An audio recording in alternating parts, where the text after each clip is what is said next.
Hi friends, my self doctor Shashi Boricha आपका मेरे channel पे बहुत बहुत स्वागत करती हूँ।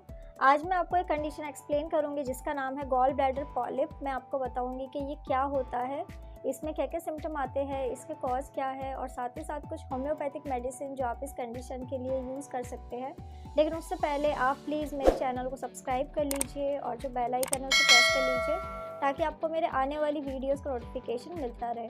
तो चलिए स्टार्ट करते हैं। सबसे पहले आखिर गॉल ब्लैडर पॉलिप क्या होता है। तो गॉल ब्लैडर पॉलिप एक तरीके का एबनॉर्मल ग्रोथ है जो पर्सन के गॉल ब्लैडर में फॉर्म होने लग जाता है। ये एक तरीके का बिनाइन कंडीशन है, मतलब ये आगे चल के कैंसर में कन्वर्ट नहीं होता है, लेकिन कुछ थोड़ा सा चांसेस है कि पर्सन को ये आगे चल के कैंसर में कन्वर्ट हो भी जाए। अप्रॉक्स 5% चांसेस ऐसे होते हैं जिसमें पर्सन को पॉलिप आगे चल के कैंसरस हो सकता है। अब मैं आपको गॉल ब्लैडर पॉलिप के कुछ सिम्टम्स बता देती हूँ कि अगर किसी पर्सन को पॉलिप फॉर्म हुआ है तो उसमें आपको क्या क्या सिम्टम्स दिखाई देंगे। तो ज़्यादातर केसेस ऐसे होते हैं जिसमें पर्सन को पॉलिप में कुछ भी सिम्टम्स नहीं आते हैं और ये कंडीशन एक्सीडेंटली डायग्नोस होती है। जैसे कि आपको कोई और बीमारी हुई थी, आपने यूएसजी कराया और फिर आपको पता चला कि आपको तो पॉलिप भी है।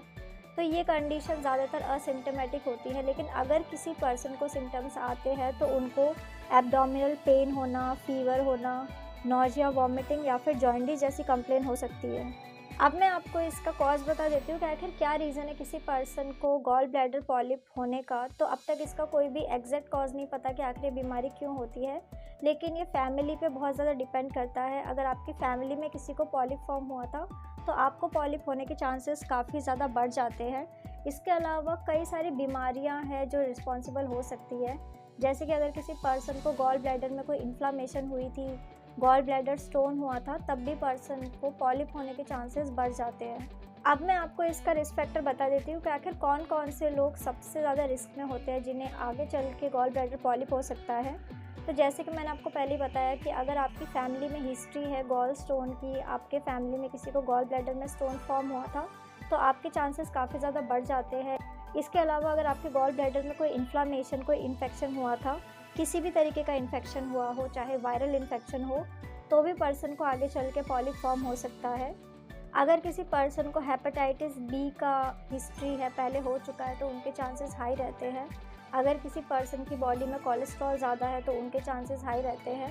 इसके अलावा एज एक बहुत ही इम्पॉर्टेंट फैक्टर है। अगर आप 50+ है तो आपके चांसेस बढ़ जाते हैं कि आपको पॉलिप हो जाए। अब मैं आपको कुछ होम्योपैथिक मेडिसिन बता देती हूँ जो आप इस कंडीशन के लिए यूज़ कर सकते हैं। तो मेडिसिन जैसे कि आप लाइकोपोडियम 30 मेडिसिन का यूज़ कर सकते हैं, आप कार्डस मैरियानस 30 मेडिसिन या फिर आप नक्स वोमिका 30 मेडिसिन का यूज़ कर सकते हैं। ये सारी की सारी मेडिसिन आपको 4 ड्रॉप दिन में 2 बार डायरेक्ट अपने टंग के ऊपर यूज़ करना होगा। सो फ्रेंड्स, ये था गॉल ब्लैडर पॉलिप। मैंने आपको बताया कि ये क्या होता है, इसमें क्या क्या सिम्टम आते हैं, इसके कॉज क्या है और साथ ही साथ कुछ होम्योपैथिक मेडिसिन जो आप इस कंडीशन के लिए यूज़ कर सकते हैं।